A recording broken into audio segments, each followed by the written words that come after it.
वाल्मिक कराडला 7 दिवसांची एसआयटी कोठडी हत्येच्या सहभागाची चौकशी होणार। जिल्हा न्यायालय परिसरात समर्थक विरोधकांची घोषणाबाजी। पोलिसांकडून जमावाला पांगवण्यासाठी सौम्य लाठीचार्ज।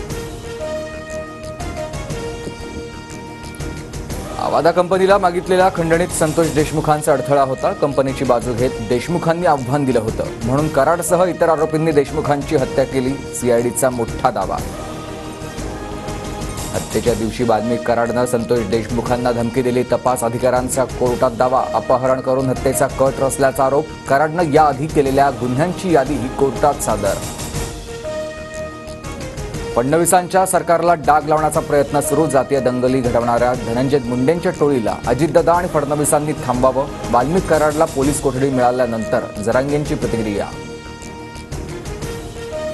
मराठा काय करताय? मीही 96 कुळी मराठा, जातीयवादी केल्याचा आरोप करत कराडच्या पत्नीचा जरांगेंवर हल्लाबोल। तर धस, सोनावणे, दमानी यांच्याही अनेक गोष्टी समोर आणणार। मंजली कराडचा इशारा।